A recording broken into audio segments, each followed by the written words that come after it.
نحمدہ ونصلی علی رسولہ الکریم اما بعد. محترم حضرات، میرا موضوع ہے جہیز کی ظالمانہ رسم اور ہماری ذمہ داریاں.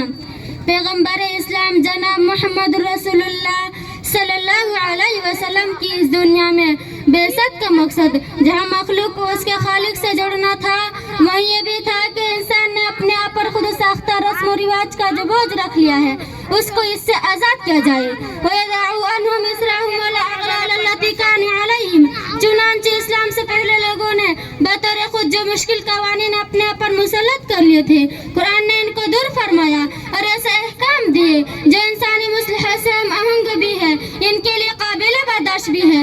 اسی لیے قرآن نے بطور اصولیہ بات کہہ دی ہے کہ اللہ تعالیٰ کسی بھی شخص کو اس کے قوت اور گنجائش کے لحاظ سے ہی احکام کا مکلف بناتے ہیں. لا یکلف اللہ نفسا الا وسعها. نیز اللہ تعالیٰ نے ارشاد فرمایا کہ خدا یہ نہیں چاہتا کہ اپنے بندے کو حرج اور تنگی میں مبتلا کرے، بلکہ وہ تو سہولت و آسانی اور کشائش فراخی چاہتا ہے.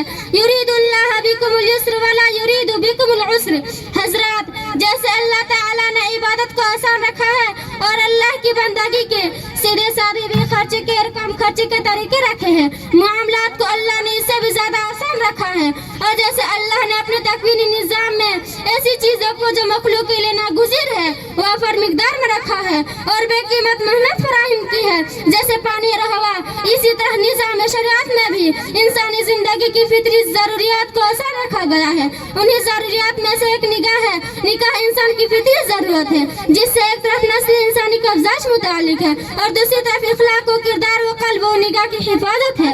اسی لیے اسلام میں نکاح کی بڑی حوصلہ افزائی کی گئی ہے.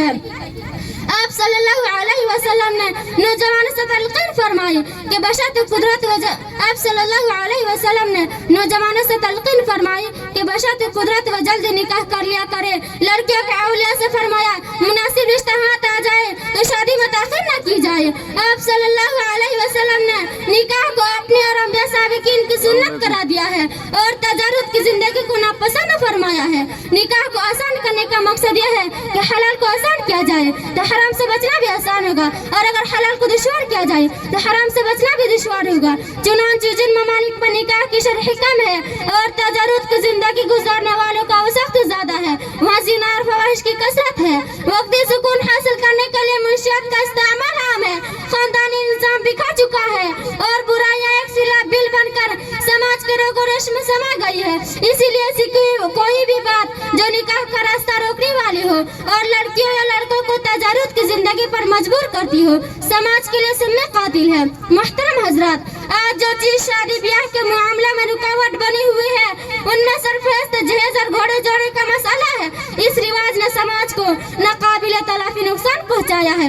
اس کا سب سے شرمناک پہلو محض جہیز کے لیے شادی شدہ عورتوں کو جلانے اور ہلاک کرنے کے واقعات ہے.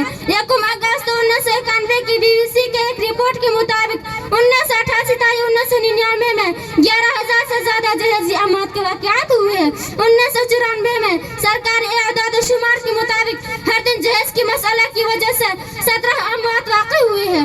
1997 میں 6,000 سے زیادہ جہیزی اموات کے واقعات ہوئے ہیں. 1947 سے 40 سال عرصے میں 72,000 نوجوان عورتیں جہیز کی نزاع کی وجہ سے مار ڈالی گئی ہے. اللہ تعالیٰ تمام مسلمانوں کو شریعت کے مطابق عمل کرنے کی توفیق عطا فرمائے.